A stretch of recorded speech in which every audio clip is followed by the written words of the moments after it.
well, let's go ahead and get started, everybody. Thank you so much for being here and for already starting to share. So this is a great start to our Thursday afternoon, evening of Boulder Startup Week. So I don't know, let's have some fun since we're all on the screen here together. I'm gonna go to gallery view so I can see lots of people here. All right, raise your hand if you've been to at least 2 events so far this week with Boulder Startup Week. All right, bunch of hands. Raise your hand if you've spoken or presented at a Boulder Startup Week event so far this week. Couple, Nico, all right, perfect. I'm only seeing the top 5, so everybody else who isn't on video, it's okay. You can tell us in chat. Who's been to 5 or more events this week? Anybody? Andrew, yeah, all right. This is my, I think this might be my 5th, so good. Well, hopefully the Zoom format this year is helping us transport ourselves to more events, or at least the right events, although I can tell you I'm certainly missing out on my, probably one of my favorite parts of Startup Week is just traversing the downtown 100 times and running into all the other people that are participating. And so we're doing the best that we can with this format to try and get us all together and connected. So thank you so much for being here. This is a session called COVID Confessionals. And this is a place for us as startup founders to just share some stories. And I'm gonna introduce our MC in a minute, and a couple of us have some stories that we've brought here to share. And then our challenge and ask would be, let's treat this as a way to support the community overall. We'd love for other folks to jump in with stories too. We've got stories that'll get us kicked off, and we're really looking to the audience and the community here to jump in after us and share. Otherwise, I'm just gonna tell the same story again. That's what my kids tell me I do anyway. So I'll just start back right at the top again. We'll act like it's new and we'll just keep going till the end. No, so I'm sure we'll have lots of good stories to share.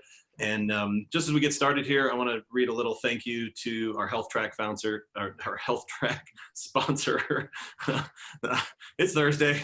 Here we are.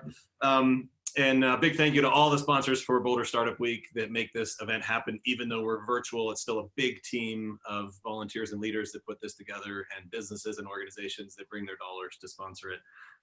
The Health Track this year, I want to say thanks to our Health Track sponsor, Founders First System. Founders First System is a simple framework that helps entrepreneurs stay healthy and happy while they build their companies and change the world. We've been using frameworks to optimize our companies for years. This is the first framework for optimizing founders themselves. Join the conversation by becoming a member of the Founders First community at community.foundersfirstsystem.com, or by searching for the Founders First community app in the iOS or Android stores on your phone. And so with that, I'm really excited to introduce our MC for this evening, my friend Dave, Mr. David Mandel. Dave, take it away. Thanks, Aaron. I appreciate it, man. I'm excited to be here. I'll start with a couple of quick trivia facts.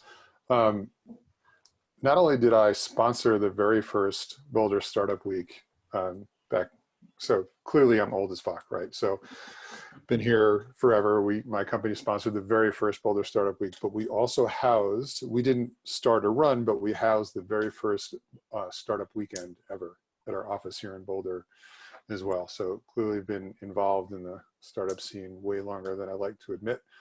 But it's just how I need to focus, because the energy and the excitement that I get from people doing amazing things and trying to break things that should be broken and run into walls is kind of what keeps me going. So I'm super excited to be here. And I think the other reason that I'm excited to be here talking about this today is I speak with, coach, mentor, and help a lot of startup CEOs. And the single most consistent pain, struggle, and dilemma that they deal with often when trying to build a business is simply the feeling of being all alone. And you deal with some incredibly difficult situations. And oftentimes, almost always when you're in those tough situations, you're scared to talk about it because you don't want to seem weak. You don't want your employees to be worried. You don't want your investors to be worried. You don't want the community to think you're not just killing it, right? So sharing stories among people deep in the startup world, I've always found a very cathartic and very effective way to get people recentered, realize that they're not alone, realize that most of the time the stuff they're dealing with is actually not unique, even though it feels completely unique and separate. So that's kind of the reason I love doing these talks, and I love what you're doing with Founder First as well for that reason. So I'm gonna kick off the kind of MC with a quick quote. It's one of my favorite quotes. It's from a book called Deep Survival by Lawrence Gonzalez. I don't know if you guys anyone's read that book or familiar with it, but has nothing to do with startups other than understanding the mentality it takes to get through life-threatening situations. And I feel that it's actually a really apropos mentality. It's an incredibly well-written book that like got me from the moment I started reading it. But it's basically a book about who survives life-threatening situations, who doesn't, and why. And the mentality that it takes to get through those situations. And the quote that really hit me is that good survivors aren't immune to fear. They know what's happening, and it does scare the living shit out of them. It's all about what you do next.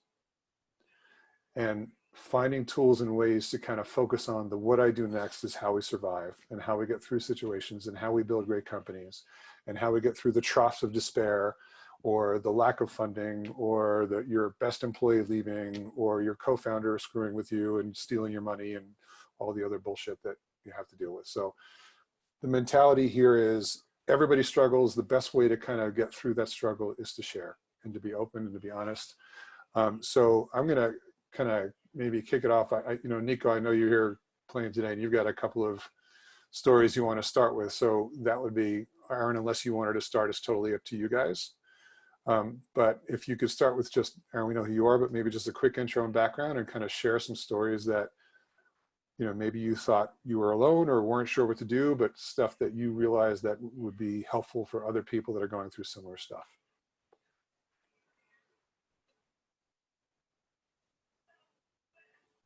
Nico, you want to go first? Yeah, I can go. Awesome. I think that was a great intro, and it kind of helped me pick the story I wanted to share, because I wasn't quite sure the angle to go here. So quick background on me. I started my company about 6 years ago now. It's amazing to say that, because that's the longest I've worked at any job now is the company I started. So it's a healthcare technology company, and we're a two-sided network. So we match up software developers who are making applications with health systems who want to buy those applications. And then our platform helps to exchange data between those two sides. And so that was the idea at the beginning. We saw an opportunity in the market to do that, but we didn't know who our customer was. And so basically with that idea alone, we went out and raised 350 grand. We hired 3 developers, and we had 3 co-founders. So we had 6 people sharing 350 grand. And we basically all figured out the minimum amount we needed to pay ourselves so our significant others wouldn't leave us. Very common. Yep. Yeah, which was about 25 grand, I think, Yep. a year that we made that first year. And so selling into the healthcare enterprise sales space is really, really difficult. We didn't know if our customers were software developers who were making applications or the health systems who were going to buy them. So we tried selling to both. And it basically took us that first year to figure out who our customer was and run out of all of our money. We had gotten close with a big health system, Baylor College of Medicine down in Houston, and their chief information officer loved what we were doing and basically was ready to write us a 7-figure contract to use our technology. We had, to put this into perspective, we had 0 revenue. We had 6 people on payroll and about two months of runway in the bank. And the CIO was like, yeah, here's a letter of intent. Let's do it. We took that letter of intent to venture capitalists, and we got a term sheet from a really great VC in Boston. And that VC, of course, wanted to talk to the CIO. So called them up, and the CIO confirmed that we have a great vision, great technology, great team. And they're going to move forward with the contract. So we had our term sheet that we were negotiating, and everything seemed like we were going to do well. It was for a $3.5 million, our first institutional round. And so we fly down to Houston and we start implementing our software at this health system. And we show up to a meeting that we're supposed to have with our CIO. after having a few meetings with their IT team, and the CIO doesn't show up, and his team doesn't know where he is. And so we're all sitting there like, what's going on here? And it turns out that he had brought our contract to his leadership management team meeting, and he never came back. He got fired in that meeting. And it wasn't because of anything we did. It wasn't because of that he was supposed to get the contract signed or anything, but he was fired for some other reason. And his team didn't know what to do. We didn't know what to do. And I had to figure out, with 2 months left in the runway, thinking that we're about to close a round, all banking on this one enterprise deal that just exploded, Totally blew up. what to do. So I wasn't sure if I should call the team together first and explain the situation, that they were all about to lose their jobs and this thing was going to be done, or call the investor and explain the situation and say, hey, maybe we can work together in the future. But that was probably the scariest kind of few hours of my life, trying to figure out, like, all these people had quit jobs where they were making, 5 times what we were paying them. They sacrificed that salary for a year to join our vision of this company. And we were about to let them down. And that was terrifying. Luckily what happened, this story has a happy ending. We called up that VC and told them the situation, fully expecting them to pull the term sheet and not move forward. But instead they said, there'll be others. We can keep going. And so I was like, holy shit, really? Like, we had one customer and Right. now we don't. So they made the bet and they invested anyways. By the way, that was 406 Ventures in Boston, who is now, like family to me because of that situation. Good. Plus, we need more investors like that. yeah. So they stuck with us, and also through that situation, we realized that doing that enterprise sale into a big healthcare organization was not how we were going to grow our business, because it took too long, it was too expensive, and focusing on the developer side of the market was really where we started to see traction.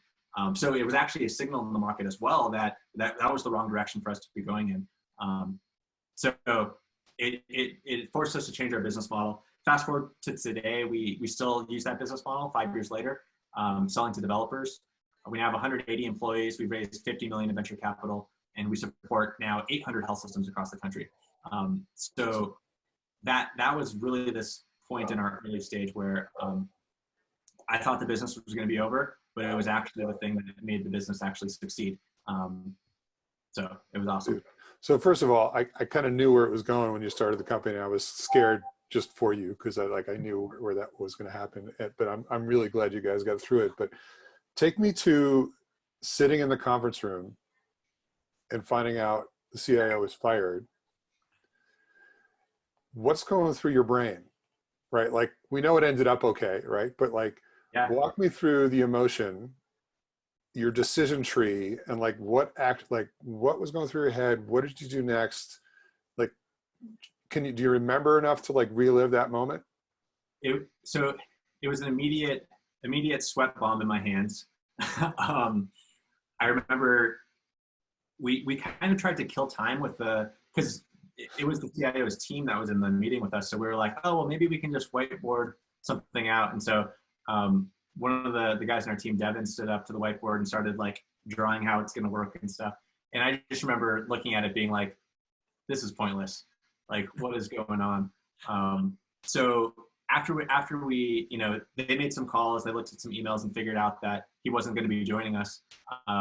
And so I remember going out in the hallway with Devin and Luke, my co-founder, and being like, guys, I think what just happened killed the business. And I'm a very optimistic person. And so for me to say those words was really, and you said it out loud. Yeah. I felt like I was going to go update my LinkedIn and look for a job. And yeah, so it was my co-founder, Luke, who was really like, maybe they'll still invest in us. Maybe it's going to be okay. And so, having that partnership, with someone who can see things from a different angle was definitely helpful. And so we figured out, our strategy to make that phone call to the VC. So so walk me through the conversation with the VC, right? Someone's giving you a term sheet, is betting on your business, all based on a single data point, right? All of a sudden that data point completely disappears.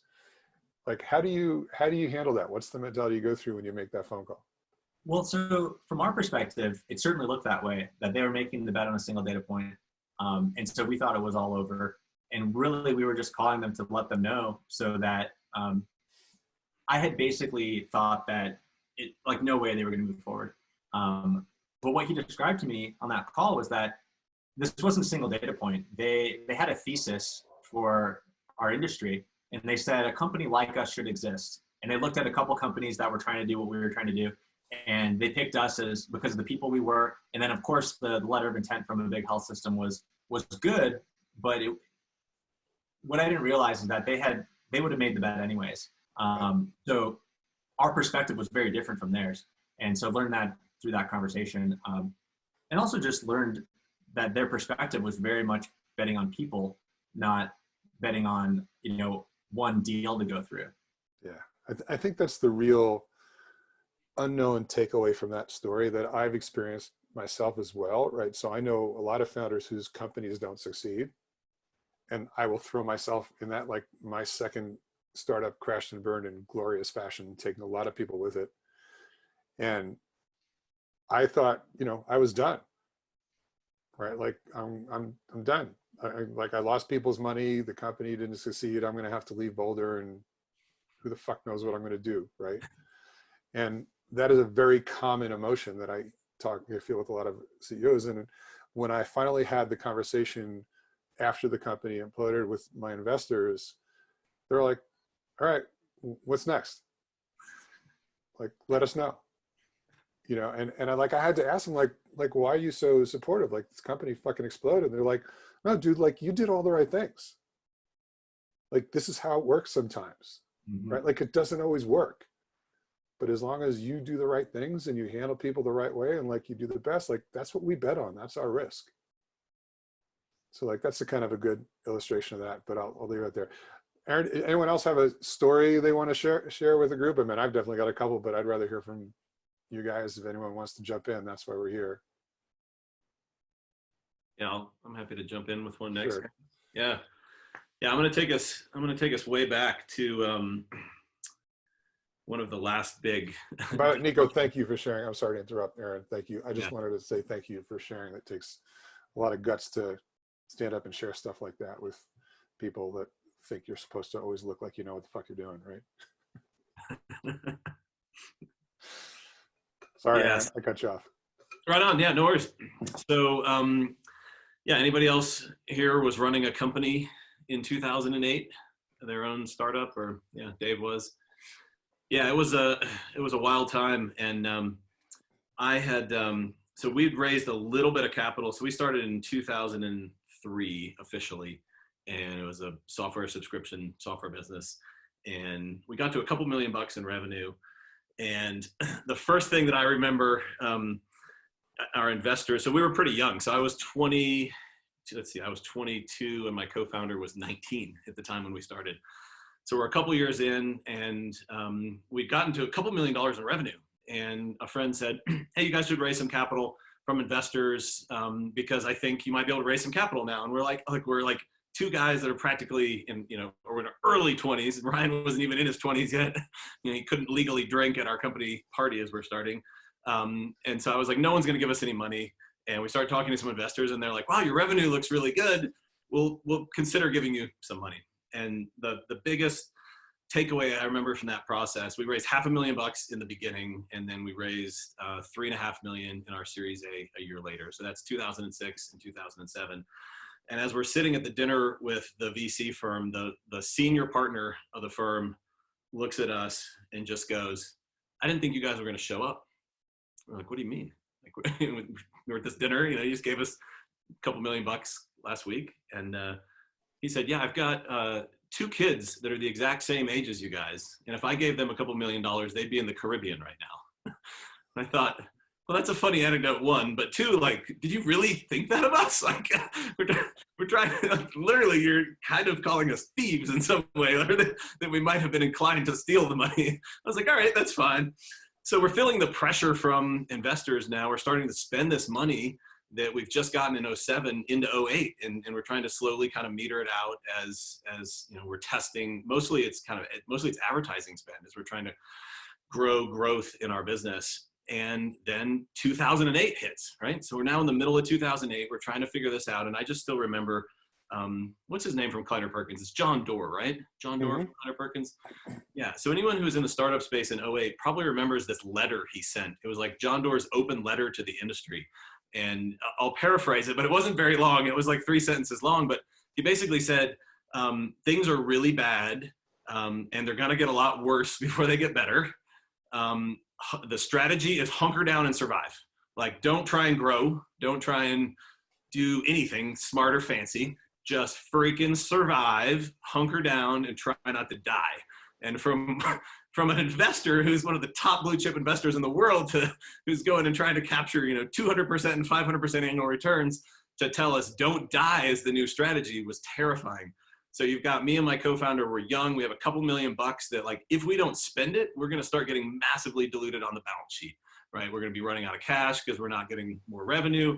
So we've got to spend it. We've got to spend it profitably. And now we've got this letter from John Doerr saying, hold on and conserve cash. And so we're sitting here in this moment of like, shit, at least we have good runway. Like, we're not going to run out of cash anytime soon, although we did just hire like 30 people because we thought we were going to grow into this. And so we're a little paralyzed in this moment. I remember, so my co-founder's name was Ryan, and I remember Ryan and I just sitting around. He was always the optimistic one, I think, in these moments. So he was like, dude, we're going to figure out where to spend this money. And like, the answer is to spend more tomorrow so we can learn faster. And I was like, but that's like our cash. Like, if we run out of that, like, we don't have any more. And there's no plan at that point. I mean, John Doerr basically told the entire industry, don't invest in anyone, don't anyone deploy capital anywhere. And that meant investors too, right? So no one else is going to come along and feed the backside of this cash burn. What ends up happening is we were the low-cost provider in our space. We were about 30% less than all of our competitors. And that was kind of an accidental strategy. We're first-time founders, and we were scared probably to go head-to-head with everybody else, so we kept our price a little bit lower. And it was super high-margin software, so it didn't matter to us. There was still plenty of cash coming in, and we still had plenty of margins. Everyone else wanted their 90% margins, and we had our 78% margins or something like that. And we were also the low-cost alternative. We were basically the digital alternative to print newsletters. So we were in like the email newsletter business, email marketing. And so what actually happened as '08, as everything came crashing down around us, was that our entire target market stopped printing and mailing physical paper newsletters to all of their customers, and they went digital. Because we were $9 a month at our lowest plan, and they were spending like $800 a month printing things on inkjet printers and mailing them out with the US Postal Service. And so we had this massive influx of customers that started coming in, and our advertising dollars, the return on ad spend just kept going up and up and up. All our competitors started to pull back, and Ryan just happened to be right, man. The return got better and better and better. And let me fast forward just to the next 2 steps to share with what '09 was like for you guys. So that year we grew revenue from '08, '09, we grew revenue from about $6 million to over $14 million. And in '08, '09, and '10, we grew from 14 to 26 million. So that's what the revenue path ended up looking like over those 2 years when we were looking at it going, it's going to drop 50% easily. And in mid 2009, so in the summer of 2009, when we think we've got all this stuff solved, and the business side we in large part did, I decided to actually take a month off because I felt like I deserved it. Things were going well. I took a month off and I went to Thailand and Nepal with a bunch of friends, and we did a base camp trek up to Everest Base Camp for 21 days and reconnected with nature, which I hadn't done in years. And during that trip, I had like a swollen little spot on the side of my neck. And when I got back that summer, I thought nothing of it. And, I'm a 28-year-old guy, and I figure, who knows? Maybe I need to drink another beer and toughen up, right? Who knows what that is? So I end up talking to my mom at one point. I think we're at the beach on the East Coast of North Carolina. And I said, yeah, I got this weird thing on my neck. I haven't been paying any attention to it. But, when I did my physical recently, I told the doc, don't worry about it. We don't have any family history of cancer. And my mom goes, my dad and my brother both died of Hodgkin's lymphoma, right? And I was like, no, I had absolutely no clue. They actually both died before I was born. I never met that uncle. He died as a 6-year-old, and my dad's dad died when she was 11. So I never met either of these people. I had no clue. So I go rushing back into my doctor like the next day, freaking out. Now I feel like the hyper anxious entrepreneur going in and demanding, my type A personality coming out. Give me some answers around this. And I get it biopsied, and it takes about 3 weeks. And I actually got the call at my desk sitting in the office. And that's why, to me, in large part, this feels like a business story, although it's a personal story. And the doctor said, you have stage 4 metastatic cancer. It's spread from some other part of your body. We don't know where it's come from. All we know is it's in your neck. It's on both sides of your neck. In fact, all the test sites that we took off of both sides of your neck, every single one of them was positive. And we're going to spend the next month figuring out where it came from. It could have come from anywhere. I remember the first thing I did in the office was texted my co-founder, and I don't know what meeting he was in, but demanded he come into my office and shut the door. And I tried to explain what was going on. It didn't make any sense to me either. I didn't, this never would have been on my radar. And I just remember breaking into tears, getting 3 or 4 words out. And I was just absolutely terrified. I didn't want to step away from the business. I'd just taken a month off, a month before, and I was back in and things were going well, but I was still scared that the market was going to turn on us at any moment. And I ended up having to take 2 more months off immediately following that for surgery and radiation and all the follow-up stuff that came from that. And so I'll wind the story up there, but my biggest takeaway from that part of it was my network of entrepreneurial peers through Entrepreneurs Organization, through EO at the time. I remember sharing this predicament in an emergency forum meeting with my forum and saying, one, what the hell do I do as a business owner and a co-founder? And I'll try and figure out the other parts of my life, but who has advice for me? And I just remember my entire forum of, there were probably 7 or 8 other founder CEOs in the room around the table, looking at me and telling me that it was going to be okay. And that if there was something that needed to be done in my business over those next 60 days when I was out, every single one of them would step up and walk into my office and do the job for me. And it just still chokes me up to think about that to this day. So that's my story. Dude, I'm glad that has the ending that it did. Yeah, and I'm still here 10 years later. So that's the yeah, that's my point. So that's a really scary story, and I'm glad you got through that. I can't imagine having to deal with that myself, and luckily I haven't. But I do want to talk about one comment you made there, which I think is really important. You said I wasn't sure if this was business, or personal, but it happened at work, so I figured it was a business story. And one of the themes that I yell about a lot, at least in my perspective, and look, the caveat here is everything I say is my opinion, and it could be totally wrong, but this is how I think, and I'm going to share it. This concept of work-life balance and how you exist as a person, and my perspective is work is part of your life, right? It's actually not separate, and what affects you at home affects you in the office, and vice versa. And I think a lot of people struggle with, how do I separate those two and keep them separate? And one of the struggles that I have, and a lot of people I speak with, is you can't keep them separate. They're all part of you, right? It's your emotion affects you, right? And if your work environment sucks, it affects your home environment. And if your home environment sucks, it affects your work environment.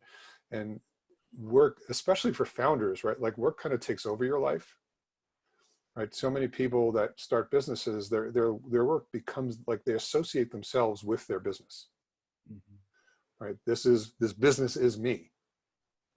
And that's a very dangerous mindset, because, businesses don't always work, right? And that doesn't necessarily mean that you failed, right? And that's a comment I comment about a lot. People say, I failed, I failed. No, your business didn't succeed, right? You still fucking started something, and you did something that 99% of the people in this world will never, ever do. And you gave people jobs, and people learned more shit while they were working. So, you did an amazing thing. You succeeded just by doing that, whether or not the business itself succeeded. And I think there's that confluence that we have between like work and life being separate, and how like, no, this is all parts of our lives, and we have to understand what role they play in our lives. So anyway, I'm sorry for rambling, just kind of pathetic thoughts on the subject, but thank you for sharing, like really powerful and scary story. Anyone else have any thoughts on what Aaron shared, or something similar, or stuff you guys want to share in relation to that? I think what you said about separating work and life really hit home for me. I've always thought that concept of having a work-life balance was kind of silly, because it's like you spend so much time at work that it's part of your life. Like, wouldn't it be great to have a work and life that you can call the same? And I think that's something common with entrepreneurs, is that, you know, we're so passionate about the work that we do that there's not a difference between life and work. It's like it's the same thing. Mm-hmm. Yeah, it too often becomes the same thing. And I think, you know, the way we frame it in our brains, we fail to think about the fact that even though we're completely immersing ourselves in our work, this is now our life. And what do we want our life to be, right? And what's really important, and how do we want to get that to happen? And oftentimes your parts of your work become ingrained in your life when you're even not at work. And, you know, like I'm happy to share a story, which is, you know, a very emotional story, but it kind of like illustrates one of the realizations for me. So in 2013, or maybe it was 2014. So I started a company called Pivot Desk in 2012, and we had been growing pretty aggressively. And you know, those of you that have been really in a startup, like, you know, the struggle, right? Like there's always more shit to do, and you're always scared about what's going to happen. You're always scared, like if you're not on top of shit, like something's going to break and something's not going to get done, right? And you know, the goal of a really good startup CEO is actually to kind of like work out of those things, right? Like hire great people that they're going to get this shit done, so you can worry about the things that you need to worry about, right? And build an organization that's going to move your company forward. And personally, my goal was always to get to the point where like I could really take a vacation, right? I felt like if I could get my company to the point where I could actually take a real vacation, that was a big success step for me, right? Like if I didn't have to be there 24/7, and I could really like, and when I say vacation, I mean like I'm turning my fucking phone off, right? Not just sitting somewhere pretty, but still being on email and texting all day, which is basically what, you know, what we all do up to that point, right? And it was like 2 years in, and I finally got the company to the point where I'm like, all right, guys, I'm going away with my family for a week.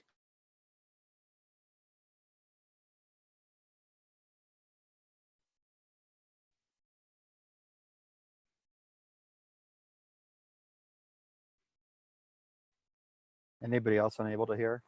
Yeah. Oh, sorry. Yeah, you're muted suddenly. Can you hear me now? Yep. Okay. I don't know what the hell happened there.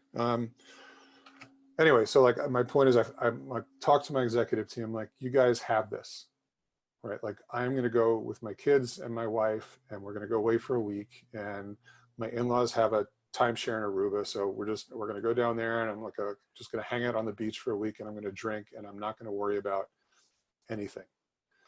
Which, you know, is bullshit, but like that's what I kept telling myself. And you know, it took a lot to get there. Like I had to talk to my board and my investors, like, can I do this? Is it okay to do this? Like, are you guys cool if I like go away for a week? And, you know, and luckily they're pretty experienced. Like, absolutely. Like you should absolutely fucking go away for a week. You know, you've been busting your ass straight for 2 years, and like you built a good team, and they can do this. I'm sorry, because I'm sure you know where it's going, right? But like, so I do, and we fly down and get down to Aruba and staying at my in-laws' place and hanging out on the beach. And you know, where my brain is, like I'm trying really hard to just kind of relax and let myself go. And the morning of the second day, I'm like talk to my wife. I'm like, hey, I think this is good. Like I'm getting here. Like let's just go sit on the beach early and relax. And I get a text from a good friend of mine, and all the text says is, hey, sorry to hear about Dave. Now, that's all I hear. Dave, who is a very good friend of mine, and my CTO had a massive heart attack and passed away the night before with his family. So here I am, like trying for the first time to actually trust myself to go on vacation and feel like it's okay. And day 2, I hear that my CTO passes away, who, by the way, is a very good friend of mine. This is the 3rd company we've done together, and is kind of like the dad of the company, right? Like, you know, I do my best to help everybody, but he's like not the CEO who everyone goes to talk to about what's going on and how they can be better. And I am literally frozen. Like, I have no idea what to do. Like, I walk back to I told my wife, I said, I need a minute, I'll be back. And I go back to the hotel room and I literally have a complete breakdown. Complete fucking break, like on the floor, in the corner, unable to function, not knowing what the fuck to do. And it was literally one of the most difficult times of my entire life. And I take some time and I get through it. And I'm like, I don't know what to do next. I literally don't know what to do next. And I call one of my investors who's a good friend, and he talks me off the ledge. And he says, look, you have a good team, you have a good business, you guys will get through this. You just need to deal with it. You need to just move forward. So I sent out an email because, you know, like news spreads quickly, right? Like, it's not like people aren't going to find out. So I sent an email to the whole team and I said, hey, just, I want you guys to hear from me. Here's what happened. But I got the, you know, I spoke to his wife, who also worked with me, and got all the details and sent an email out to the whole team explaining to them what happened, that I am coming home and we're going to have an all hands meeting the next day. And it was the most difficult meeting I ever walked into in my entire life. Not just because I knew how hard it was for everybody else, but the effort that it took for me not to have a complete breakdown in front of my entire company was unbelievable, right? I had to stop talking 3 or 4 times, right? And they all got it, but it was the hardest communication I've ever had to put together.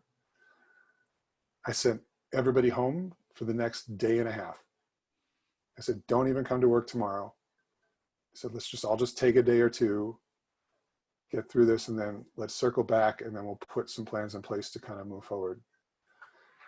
And they did. You know, luckily I had a great team, and they all kind of stepped up and helped. But the anxiety and the fear and the emotion behind communicating that to your team, and, you know, the need to not have a breakdown in front of your company is a real difficult thing, right? And especially, you know, and that was kind of the lesson for me. And, you know, everyone came back and they jumped in, and, you know, every now and then people needed time, right? And they took their time, and we were very understanding around the emotions and how people needed to get through that. But they all did. And, you know, we took our time and we got through, and we got back to like full function. But the emotion involved there was just so unbelievable. And I talked to so many people that deal with having to deliver very difficult and bad news, right? And having to provide a plan to move forward. And that, you know, and it's really funny, but that's not funny, but it's ironic that the best quote I ever, you know, I started the meeting with a quote, but there's another book by Gabrielle Hamilton, who's an amazing chef. I don't know if any of you guys know who she is. She writes a lot for the New York Times. She's got a restaurant in New York City called Prune. And she talks about one time in the restaurant's history in her book where like 3 of her people resigned, like the night before. She has a huge service coming up. She's 9 months pregnant, and she's like trying to figure out how to move forward and keep the restaurant going and keep service going. And she does this amazing job of describing the process of, I had to make a list, because the only way I could actually get things done was to list out the next steps and follow the list, because emotionally I was a fucking wreck. Right. And the list is hysterical, because the list is like, you know, get to store-buy platters, find substitutes for AT and beefy so we don't lose service, have baby, get, you know, like, it was like, that was literally the list she wrote. And we laugh about it, but it was the best illustration in my mind of how the emotions and struggles of this stuff are real. You can't ignore them. You have to acknowledge that when you're in those situations, it's unbelievably, it sucks. There's nothing good about it. You're human, you're allowed to experience this. But at the same time, you need to move forward. And you need to figure out, like, what are the right steps to move forward? And it doesn't mean you don't have to pause in the move forward process because everything gets overwhelming, because it does, but you have to be able to move forward. So anyway, I don't know if that helps anyone or just depresses everybody, but that's one of my personal sharing stories. Thank you. So anyway, any thoughts on that? Anyone else that wanna, we've got about 5 minutes left, right? And yeah, any other stories, any closing thoughts, anything else people want to share that they've kind of gone through, that just to make people feel like, hey, you know, we're not alone in this, right? Everyone goes through these struggles. We've had some really emotional stories. I want to thank both you guys, everyone, for sharing so many good stories. Like, wow, I feel like I'm listening to a novel or something. Like somebody should write all this down. Cool. Well, hopefully they're helpful, right? Because that's the point, right? And I think it's always the most helpful thing in my experience is knowing that, you know, that the stuff that you read in the press is usually bullshit, right? Like the persona that people put on in conferences when they speak and they talk about how they're killing it and how awesome their businesses are is, you know, usually only really 10% true. The reality of this stuff is it's super hard, and having people that you can talk to and share these experiences with is absolutely critical, because these are the things that make us human, and these are the things that get us through an incredibly pressure-filled environment when you're stressed and building a business, and, you know, and everyone else is depending on you, right? And who do you talk to? So anyway, Aaron, I don't know if you've got any few closing thoughts or anything you want to share, but yeah, just awesome stories across the board. Yeah, I want to toss it out one more opportunity. If anybody wants to jump in and share a story, we'd love to hear one from the audience, or anybody else want to jump in. I'll say something. Yeah. Hey, Marcy. Hi, I'm Marcy, and I'm the CEO of Clear Child Psychology. We're a telehealth platform for autism. And my story is not going to be super inspirational. It's definitely a sad story, but it's interesting about the timing of it all, because it sounds like timing is a big piece of it for all of these stories, right? That sometimes what we think is going to happen, right, is not what's going to happen. So we opened our doors June 11th of 2018. On June 14th of 2018, I got a call that my friend and neighbor from across the street, her three boys, but her two older ones grew up at my house, and my kids grew up at her house, that she had been shot in the head, and that her whole family had been shot, and that her older son that grew up with my boys had been murdered. Just this random shooting, like they called it a road rage incident. oh, Jesus. Yeah, and so literally, I mean, I opened my doors 3 days before that, and we were trying to survive. But your stories were very emotional to hear that. Just it's wonderfully helpful to hear that you're not alone in those sort of situations. So how did you get through that? I mean, first of all, thank you for sharing, because that's incredibly emotional. And Yeah. like, what did you do to get through that? You know, it was really awesome, and it's kind of what choked you up, Aaron, when you're telling your story about how your teammates really can rally for you, and you can just say, like, what can I do? And I said I still wanted to be at everything, but I can't lead right now. And so and I asked my co-founder, can you just take over with these meetings? And we have some nice things in place. Can you make sure that we keep those moving forward? And the team stepped it up, and we did. And so it's part of our story now. So we do their golf event every year, and we have a lot of the members and their family are part of our story, right, in our mission. But it was certainly something that, I mean, that timing is just ridiculous, right? And then in terms of what you were telling too, Aaron, this is just so bizarre, but I had just taken a month off because my brother died in February, and I came back March 15th to COVID, right? We were like, I mean, what am I going to do? I've already been out a month. I can't be out anymore. We got to work, right? And then same kind of thing. The team just rallied, and we're figuring it out. And since for telehealth, it's actually a vibrant time for our business, right? So you just figure it out. But it's very meaningful, the stories that you told, and it just really helps for people who are new like me that haven't walked down that road as far as you have, to hear those really hard times that you hit. Yeah, and thank you for sharing that, Marcy. I can't imagine having to deal with that. And I think the few moments we have left, I think the one thing I'd like to share, and then Aaron, I'll hand it over to you to kind of close, is that, these are the things you don't hear, right? These are the things that aren't obvious, that aren't out there, but everybody deals with these things. And these are a very real part, not just of our lives, but of growing businesses. And especially when you're a startup and the stress and the pressure of trying to do this stuff. The critical thing for me, and what I always advise, is like, find people you can talk to. Find good mentors, find a good network, find people that when you're curled up in a fetal position at 11 o'clock on Thursday night because you can't make payroll on a Friday, that they'll just take your call and listen, right? And they'll help you get through this stuff, because you can't do this alone. The pressure is too big, and it's never just like you read in the press, right? This is real shit. So anyway, find people that'll listen. You're doing a great thing.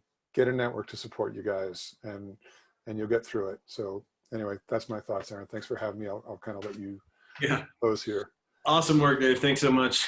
Yeah, it's hard to even figure out how to put a summary on this, other than just think a big thank you to the panelists for sharing stories today. And I think, yeah, the goal when we created this event was to just help us feel a little more connected to each other. And although I know Dave and Nico, I have not heard either of those stories before. And so that's even, I've gained something out of this, and I hope all of you did as well. And I think that's just a great thing to remember, right? Is that we are all in this experience as human beings, just trying to do our best.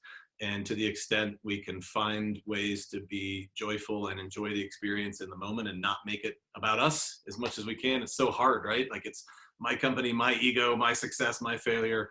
In reality, we're all just kind of in the same journey together, just trying to navigate down the stream, and we don't know what's around the next corner.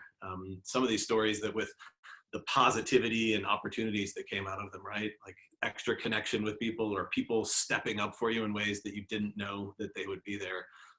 There's some bright sides in these stories, even in the moment, that we can look for as well. So I'll close it out with that. Thank you so much. Enjoy your last Thank you, everybody. week tomorrow. And thanks for being here, everybody. Thanks, Dave and Nico. Yeah, go be animals.